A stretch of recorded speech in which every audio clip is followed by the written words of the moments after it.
sɔgɔlen bana nin wagati in na an ka foli bɛ aw bɛɛ lajɛlen an b'a fɔ aw bisimila ko émission matinale kɛnɛ kan n'o ye bonjour actuel média bonjour actuel média bɛ tali kɛ rubrique dama damani kan n'o bɛ événement du jour koba minnu kɛra ka bɛn bidenw ɲɔgɔn ma o tɛmɛnen kɔ ka bɔ yen an da bɛ taa se personnalité du jour ma maaba minnu bangera ka bɛn bidenw ɲɔgɔn ma o fana tɛmɛnen kɔ ka bɔ yen an da bɛ taa se an ka rubrique sabanan ma n'o ye météo ye ni météo bɔra yan an ka rubrique expression du jour bɛ na expression du jour tɛmɛnen kɔ actualité an bɛ sɔrɔ ka kuncɛ ni fait divers ye ayiwa aw minnu bɛ k'an lajɛ so aw minnu bɛ baara yɔrɔ la aw minnu bɛ tila ka segin ka na foli ni tanu bɛ aw bɛɛ lajɛlen an b'a fɔ aw bisimila.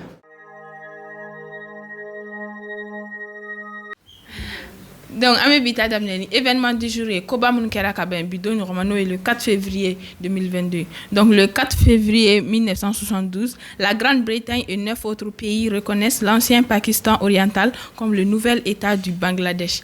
Aïwa, Grande-Bretagne, Ani Dougou, Konoton Were, au lieu Pakistan oriental, reconnu Kakena for Kake Bangladesh du Kray. Au Karakaba Bidon Romano est le 4 février 1972. Au Temene Kokaboyno, le 4 février 1987, l'Inde et le Pakistan signent un accord en vue d'une réduction de la tension à leurs frontières.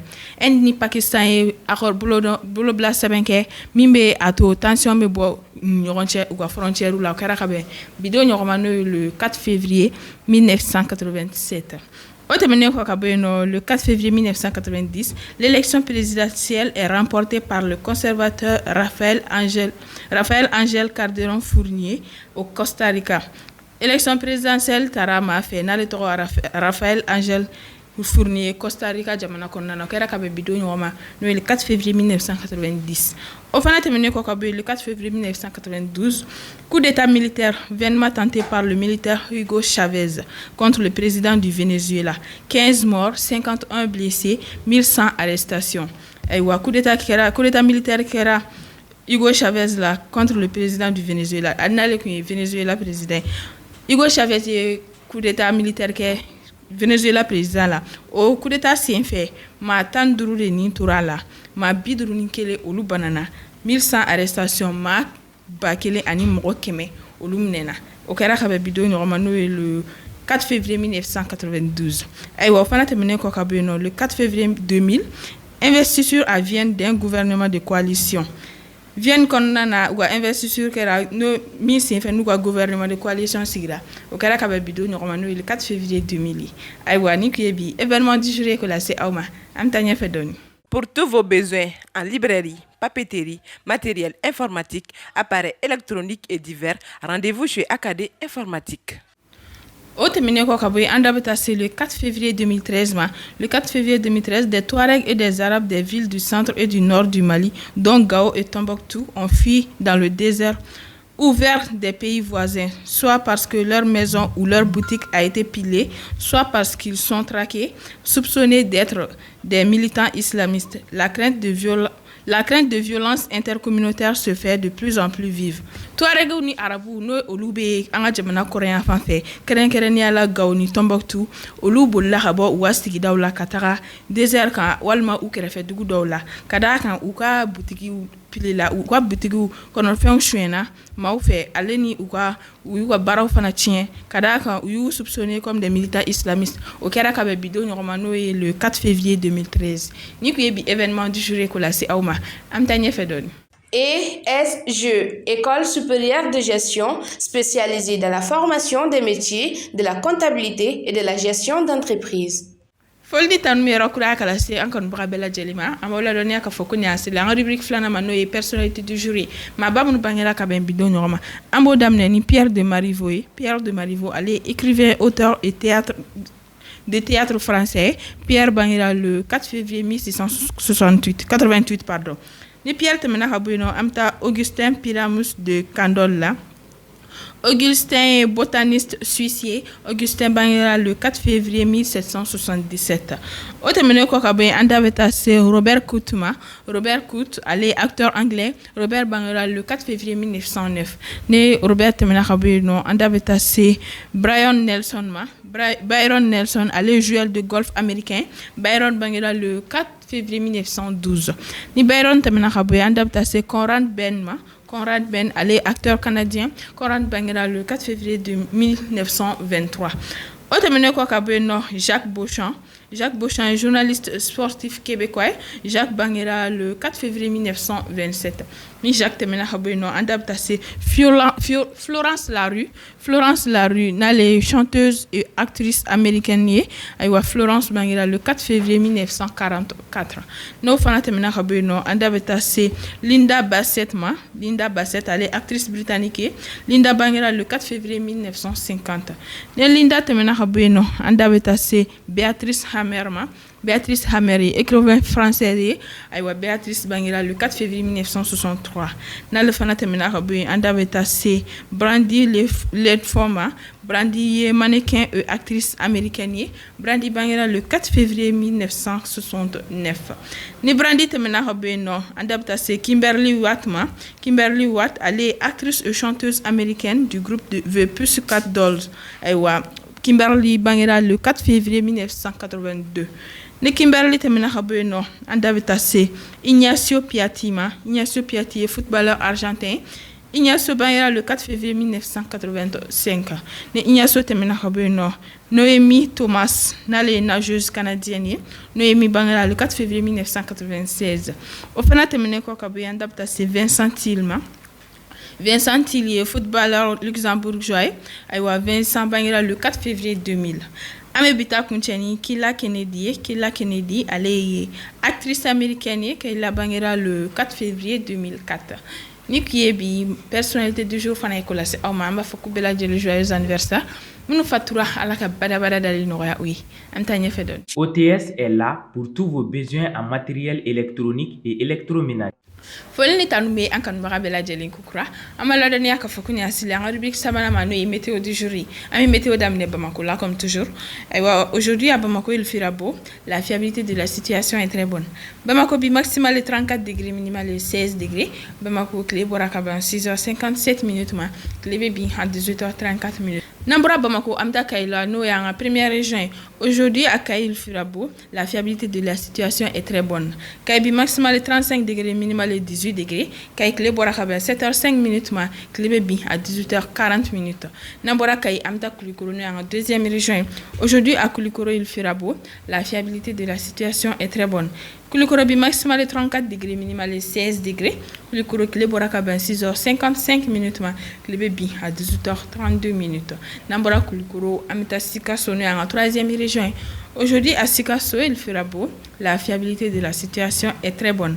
Sikasso maximal est 34 degrés, minimal est 16 degrés. Sikasso clé boraka 6h46 minutes ma clé bi à 18h27 minutes.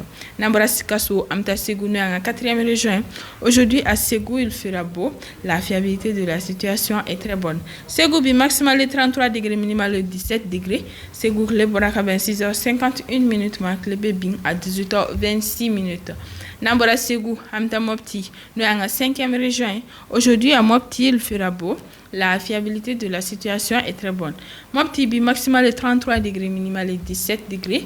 Mopti clé boraka 6h44 minutes ma clé bi à 18h17 minutes. Nambora Mopti amta Tombouctou nous en 6e région. Aujourd'hui à Tombouctou il fera beau, la fiabilité de la situation est assez bonne. Tombouctou bi maximal est 31 degrés, minimal est 13 degrés. Tombouctou clé boraka 6h42 minutes ma clé bi à 18h09 minutes. Nambora Tombouctou amta Gao nous en 7e région. Aujourd'hui à Gao il fera beau également, la fiabilité de la situation est très bonne. Gao bi maximal est 31 degrés, minimal est 15 degrés. Gao clé boraka 6h29 minutes ma clé bi à 17h58 minutes.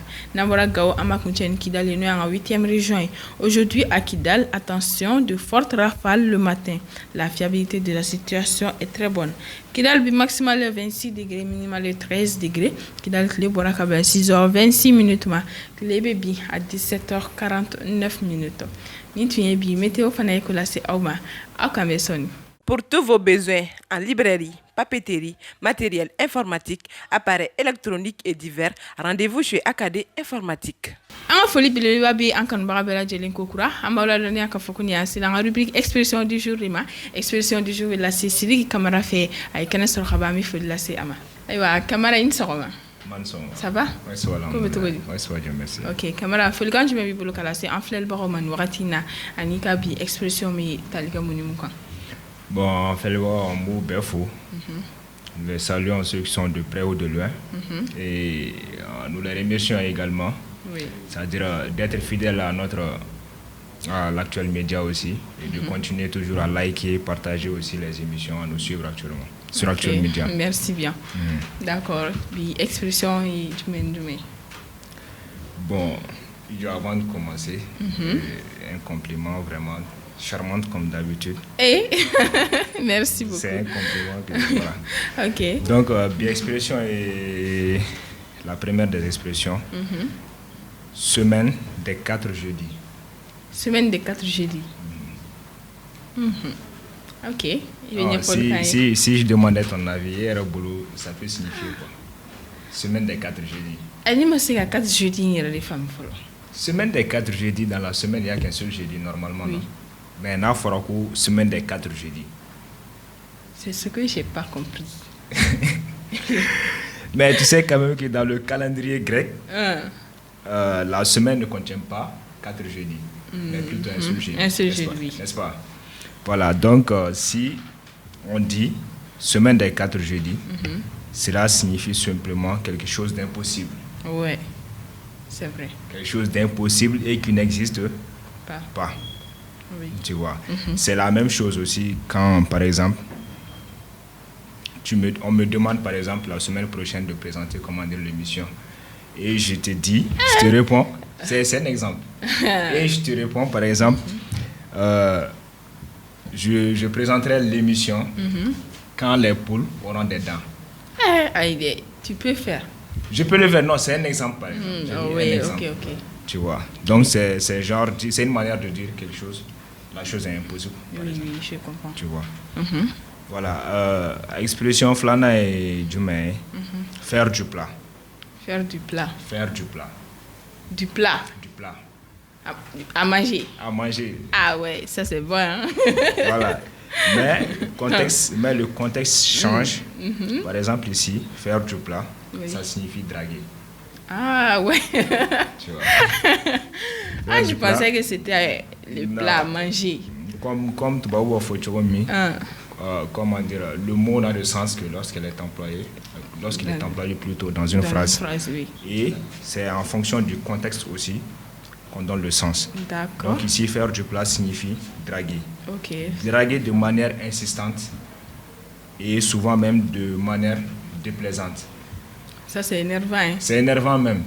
Quand c'est trop énervant. C'est à vous qu'on doit demander. Quand Nana sera là, je vais lui demander. Il faut lui demander. Elle est bien informée. Elle est informée même. Ah ouais, trop même. Okay, donc, dernière expression du jour. Oui. Et Morphée m'a pris. Morphée m'a pris. Morphée m'a pris. Donc, tu veux expliquer, Donny? Bon, aux significations d'oreille. Oui. Oui, dormir. Dormir. Dormir. Sinon, par exemple, en pleine discussion, je discute avec quelqu'un, par exemple, sur WhatsApp ou bien un truc comme ça. Subitement, je m'endors. Le lendemain, je peux dire à la personne que hier soir, Morphée m'a pris. Ah, ouais. Ça signifie que je m'étais endormi. Oui, par exemple, ici, Morphée, si on prend par exemple, le mot Morphée, c'est-à-dire c'est un nom d'une divinité païenne grecque. Oui. C'est le nom du dieu du sommeil. Même à l'hôpital, par exemple, on dit une opération quand on a doué, par exemple, on lui injecte du morphine. Pour l'endormir, n'est-ce pas? Pour l'endormir. Oui, c'est vrai. Donc c'est dérivé de ça. D'accord. Donc morphée m'a pris qui signifie dormir, s'endormir. Ah, ça c'est mon expression. C'est vois. dédié à moi. Ah, parce que j'aime dormir. Donc tu es morphée. Donc c'était la dernière des expressions qui sont venues aujourd'hui. Ok, merci beaucoup. Qu'on a voulu partager avec ceux qui nous suivent. Ok. Voilà, comme je l'ai dit hier, c'est des expressions que nous utilisons qui peuvent, développer notre vocable, que nous utilisons par exemple dans la vie courante. Voilà. D'accord, c'est compris. Merci beaucoup, Camara. Aïwa, j'espère que en fait, le pays familial sera là. N'a pas de famille, tu vois, mais il faut le Camara et Oyorola. Ni tu es Sidiki Camara et expression du jour de Ama. J'espère que la famille, Chama sera là. N'a pas de famille, tu vois, am actualité la télé là. ESG, École supérieure de gestion spécialisée dans la formation des métiers de la comptabilité et de la gestion d'entreprise. Folni tan me actuel media kan ba bela jelen ko kura amola do nya ka fokuni asile en rubrique actualité du jour lima actualité du jour bina la si nana kalija kune de fait ay kene soro khaba ame ful la si afanama ay wa nana kalija in sokoma ça va ko kay Côté sur là. bien ça va alhamdulillah ay wa nana fuli kan jme bulu kala c'est en flel ba man wakati na ni kabi actualité betalike monimuka Ayiwa sira o jara yin kosɛbɛ yani nga an filɛlibagaw fo a ka kan k'i yɛrɛ fo kosɛbɛ foli belebeleba ye i yɛrɛ ta ye donc n'o tɛmɛna ka bɔ yen an b'an filɛlibaga cɛman ni musoman bɛɛ lajɛlen fo mali kɔnɔ mali kɔ kan fo u sigiyɔrɔ la silamɛw de fiɲɛna kuma caman n'i y'a mɛn ɲɔgɔnna émission kɛla tɛ filɛlibaga de b'i la mɔgɔ de b'i bolo fana mɔgɔ min y'i kanu min b'i ka fɛnw partager u bɛ commentaire kɛ wa u tɛ segin ka kɛ belebeleba don ye donc an ka foli belebeleba bɛ ka taga o yɔrɔ an b'a f'u ɲɛna ko u bisimila actuel média bonjour actuel média plateau kan kɛrɛnkɛrɛnnenya la rubrique actualité du jour comme yi nga rubrique fale basité baake awo yo di mani semaine fly go ket problème dara o jarañ aywa basité bi segi dado actualité la aywa sira bi koni actualité koni akele no ga palan fa bi tew aywa basité donc ni ga jen ete na kuna funi ni ala sonama ni ga jen mina ini ga moko kuna funi sisa aywa sira comme in kunya fo depuis odona ko femme français bon anga ministre no Abdoulaye avec nya fo ko délai de romano 72 heures ko ga ta bo anga jamana kono parce que an ta fo ko de la fora ko ga ta donc munya fi na ngona sutikira mi ngame no fanyo donc u yere ma 72 heures kono bli fara ko ga ta doron yu ka moko aka français aka ambassadeur be wole katra u dona do yu ka jamana kono mais o clara ga ale ni français no ye u ga ministre des affaires étrangères no to ko Jean-Yves Le Drian ko sabe ana to oni force takuba mo u sigi ka hakilina jagabo ke ko u bina midi fo mi février o te février chamache ko sabe aywa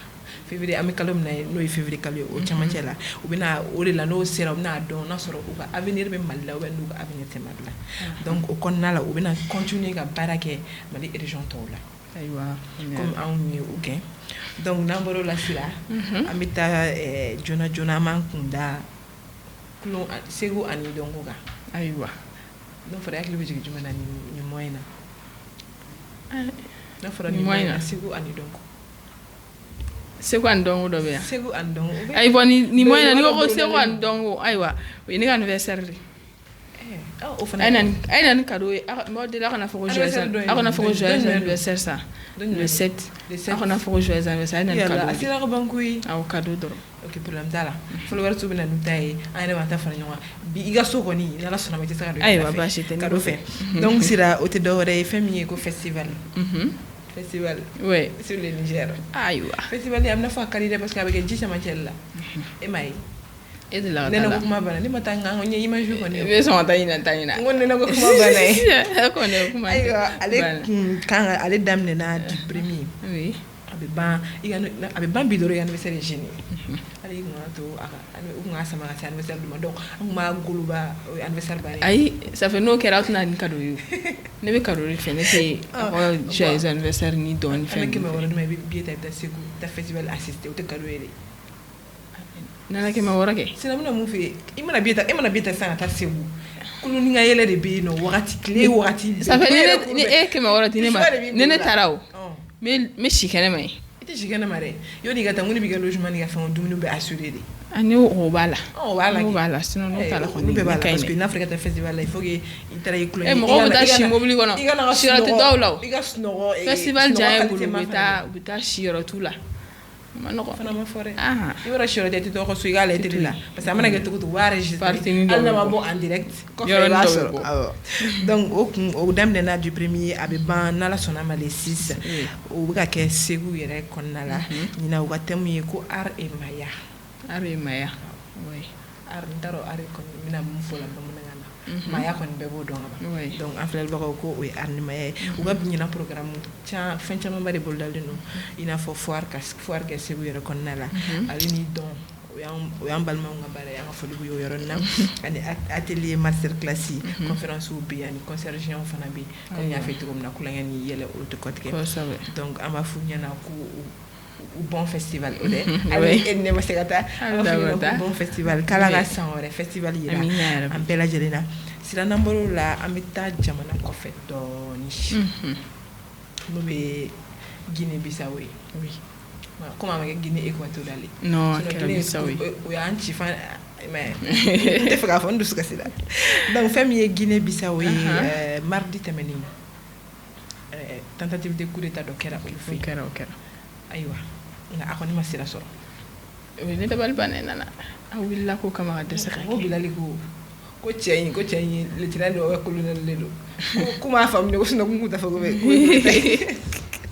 donc o kɛlen mais an y'a jateminɛ k'a fɔ ko a ko ma se ka reçu donc a ma ampleur ba sɔrɔ parce que a sufɛla yɛrɛ la président yɛrɛ bɔra k'a fɔ mɔgɔw ɲɛna ko hakili sigi ko situation bɛ sous contrôle ayiwa a yɛrɛ ko ten tɔ o kɛra mɛnɛ donc o tɛmɛnen kɔ o dugusajɛ bɛɛ ye baara daminɛ mɔgɔw bɛɛ taar'u ka occupation na donc kulonkɛ tɛ yen a bɛna a f'i ye fana ko Thierno Bari n'o y'a ka chef de garde rapproché i b'a dɔn k'ale de coup d'état in bɛ k'ale de a planifié a m'a planifié dɛ ale de se a kisi ah bon mais n'i ye cɛ in ye Bilali yɛrɛ ɲuman na ko Eromens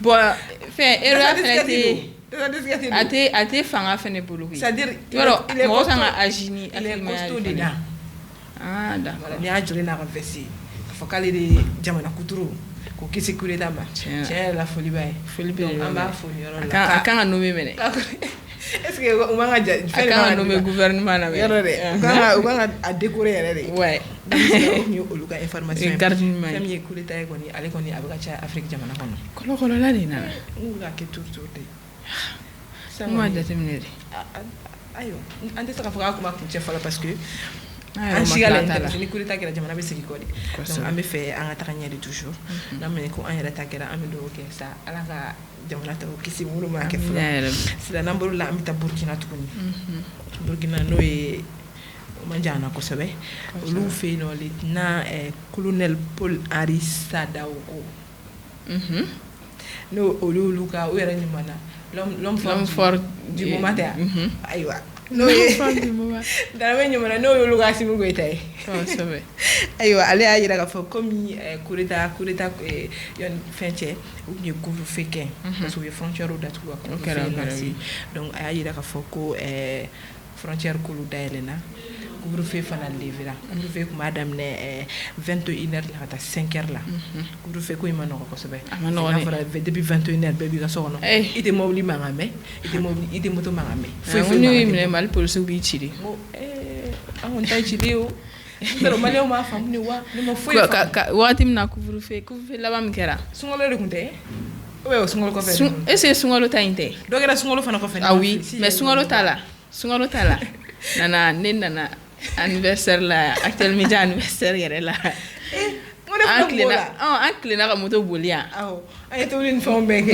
ne ka moto kɛra ka course kɛ sa essence ma taa journée kɔnɔ sufɛ ne tatɔ essence ko k'a bɛ ne bila sira la ne ye choc tiri choc fana banna cɛ nana ne ye station Shell min ye ka boli ka don yen olu ko k'olu datugura a ji kɔlɔkɔlɔla ne kan na dɛ ne ye n teliya ka se Total o ye Total yira ne la ne sera yen fan fɛnɛ fɛ olu fana ko k'olu datugura ko butelini tigi Ala de y'o ci ne ma koyi i tɛ essence ta butelini na a ye nkalon ye halisa a ma gagné kɔ a kɛra 20h quoi muso i dun o kuma fɔ mɔgɔ ye a tɛ se ka wala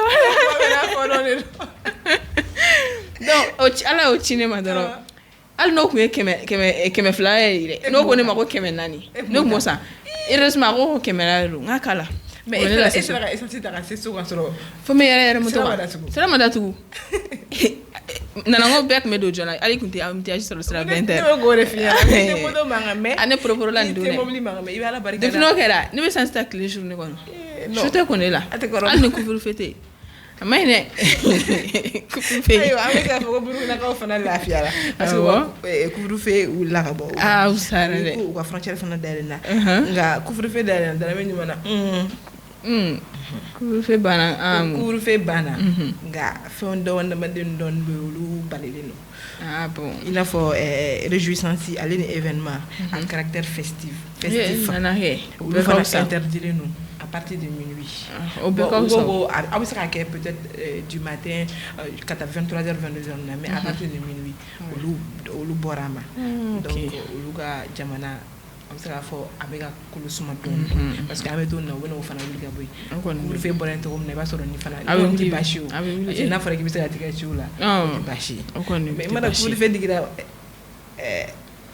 apa jona adigira sugar daddy sawana aiwa sugar daddy wo ci tanya woni shumako aiwa ebe sugar daddy ko nyero sugar daddy be lo jume darami nyanga fol dron darami ga fol ben sugar daddy don iten kuna fonia camara yere expression do fa ko faire du plat ngoni nana ngombi nyinga quoi faire du plat oui o konte do wala yi muso do ya chicken ya jari kata dare ko be to godinana quoi aywa nga à faire du plat ay dore foka faraga nyina no yoron ko nga c'est énervant a drague c'est énervant drague incessante qui coule mo lay ko mani mo ka tigi mina mo fa ko fasan jarabi iko perin ala na nan flel bo be kisi amina ya rabbi ko fasan jarabi de mo wala ngo mi nyin nga yele be ko ndo ko sabe ne maro ko no ne ko ay aywa an flel bo amentani actualité là-bas page sport ok amanga actualité pour te bini do lantane aywa sira ne ko ni content content dali bon comme neti sport kun donc c'est bede binane kuna fonio kuna cinema kuna fonio amedi nye doni ume vuge mali borano équipe jumene be kan wono kebe mo supporter ko fonio nane nana chenga fonite ballon flé la ide ballon flé mais amana keto ko équipe do kon me ebe fe o kana ni couper vuge masika coupe so e ko ni coupe ngani ando yo doga soro dogon ma soro mais ere bulu yanga nen nete match kan baere ni mele nete intare no nimna finya to nete ballon mane ni mali teti ballon ouais tere al mali ere ni mutala ko tewu ni ne mo ko kule ka me ko bido na ta ne be bulu ka tele kala gale sinon nete ballon flete bonne kon bulu parce que na nkulo nyabe Sénégal o contane na comme olu ya balma wi on so mo ko yere Sénégal donc me se ka fongo me so ko lu supporter do waaw aywa yere do lo may fi donc sira me fe go definira comme an ma sika ko bu soro comme an dara bon Sénégal ya dara po ma janyo na étoile ndoro ba mo jogon ben filla ote étoile ba chamantela aywa donc comme an ma sika sira soro ame do ke Sénégal yana Sénégal ga soro ne fana so mo go wala fo am to chepudu ko fetino fembe ke gana al na ma Sénégal ne ba oubia wala fa do be sa me dum bato contané kunu don me claro don il la don do ke u gayne donc sira kunu kuna chini femme Sénégal ni Burkina Faso kun karla nyawala taran ki benyu mana uye chelu sawa yara Burkina trabi yere me chelu do donc Burkina Sénégal trois Burkina Beoula on fait content parce que alni enkeru la alnu bora demi-finale là demi-finale là au kele en même temps fene wa couvre-feu bana en même temps frontière fana daire au fana au content ala beson donc sira au fana temelen ko fe ka boyno les lions de cette année Sénégalais au buffet ka coupe internationale Sénégal parce que on a kuga niuga histoire ni mega histoire sabana ni tara finale là mais on ma couputa 2020 première follow ni kan 2002 kan 2002 Oui. n'o y'a sɔrɔ an yɛrɛ kun Kan 2002 kuma kɛra dɛ. Non, an kun bɛ dɛ. E kun tɛ yan. Bon comme aw ye denmisɛnninw ye tiɲɛ yɛrɛ an la ye fɔ. foli bila an filɛbagaw yɔrɔ la n'o tɛ, an bɛ tɛmɛ o la kan 2002 teliya la kɔni. donc n'an bɔr'o la an bɛna u ka filanan fɛnɛ o kɛra 2019 Oui. donc u taara finale la o fana la donc u ka sabanan ye n'o ye nin ye u taara finale la o ye 2020 an bɛ 2022 la mais kan ye 2021 parce que u y'a fɔ cogo min na ko an ka kɛ 2021 Ouais. vu les choses a ma se ka kɛ Kosɛbɛ. donc kan 2021 u bɛ fɛ ka taa n'a ye Sénégal donc an Ala bɛ sɔnna. dugawu de kɛ ala k'a don u garisɛgɛ la Amina yɛrɛ bi. yarabi a kana kɛ bi kelen a kana kɛ bi fila ye u ka jɔ yɛrɛ de fara ka taga O kuma a bɛ kɛ basket ye. A kana kɛ bi kelen a kana kɛ fila a ka kɛ dɔrɔn. a ka u b'a don dɔrɔn a ka taa fɛ Ayiwa, ala ka ka ballon nɔgɔya. ye maribatigɛ o de ka di ne ye donc o an kɔni t'a dɔn fɔlɔ ni Cameroun de bɛna bɛn ni Egypte bɛna bɛn parce que Bon, a mana kɛ tɔgɔ to ala k'a nɔgɔya.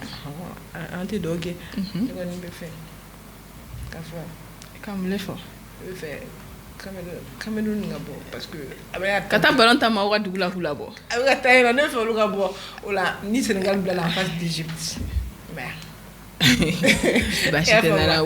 Camerounnaw bɛ n'i sɔrɔ yan. ne bɛ fɛ u ka bɔ K'a fɔ u bɛ n'i sɔrɔ yan. donc Ka mɔgɔw ka kow da i ni ka taa. Sénégal ka coupe ta o yɛrɛ de ka di ne ye Ok. ka di ne ye T'a la. donc an bɛ wɔlɔfɔ finiw kala an bɛɛ bɛ kɛ wɔlɔfɔ ye An y'a mɛn. ne yɛrɛ tɛ ma sɔn wɔlɔfɔ ne tɛ ma jan wɔlɔfɔ la Nka comme ne ye maliyɛn de ye ne tɛ bɔ n cogo la quoi. ne m'a fɔ n bɛ bɔ n cogo la koyi Ayiwa baasi tɛ. n ko n bɛ taa kuku manifester ka na Ok an ka taa fɛ. ayiwa sira an b'a fɔ an filɛbagaw ɲɛna ko nin bɛ dan sigi ne ka bi ayiwa Actualité du jour sa kɛ. ko la Ah, a ma enregistré exception ka di ye kojugu. comme 2 semaines de don donc an b'a fɔ ɲɛna ko nin bɛ dan sigi ne ka bi actualité du jour la Kosɛbɛ. ko j'espère que u ye faamuyali sɔrɔ a la comme e yɛrɛ ye faamuyali sɔrɔ a la cogo min na Oui. ni ala ma basi kɛ n tɛ se ka wuli ka plateau kan ka sɔrɔ ma foli kɛ bi ye juma ye Kosɛbɛ.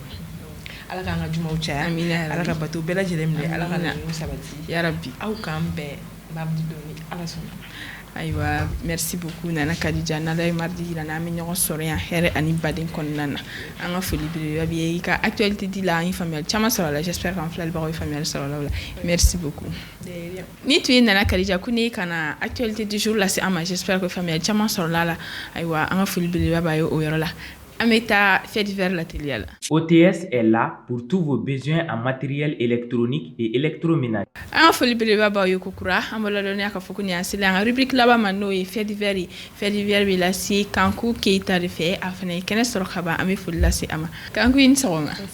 Ça va? Ça va. Ko bɛ cogo di? Baasi foyi tɛ yen. Alhamdulillah.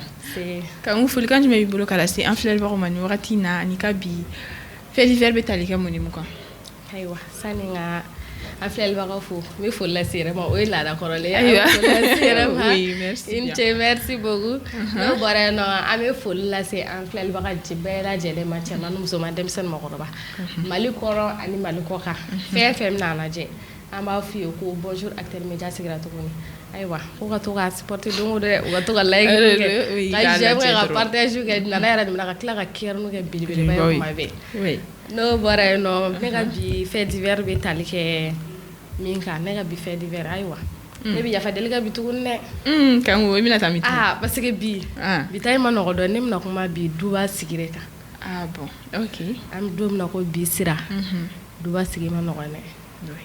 a ma nɔgɔ yɛrɛ yɛrɛ de a yɛrɛ caman yɛrɛ bɛ bɔ mɔgɔ min na an ka cɛw to yen an ka taa musow yɛrɛ ka côté la a gɛlɛyaba i y'a mɛn du gɛlɛya n'a sigi a bɛɛ bɛ a nɔgɔya a bɛɛ bɛ musow bolo Kosɛbɛ. n'an y'a lajɛ k'a fɔ bi dubɔ fɔlɔ la dubaw de tun ka ca kosɛbɛ parce que o ye farafinna danbe ye duba ko grande famille élargie Awɔ. donc o de ka di an ye kosɛbɛ ni famille restreint bi an bɛna ye mɔgɔw bɛ famille fitinin préféré ka tɛmɛ duba kan kun caman b'a la janfala bɛnbaliya ta fɔlɔfɔlɔ ye k'a kɛ fɔlɔfɔlɔ musow ka bɛnbaliya musow yɛrɛ dama tɛ bɛn hali du kɔnɔ ni balimaw bɛ yen nɔ n'u bɛnnen don bɛɛ mana muso ta kelen kelen fara-farali bɛ na daminɛ parce que n'i ma bɛn ni muso ɲuman ye o de la an b'a fɔ Mais est-ce que tu dépends parents na?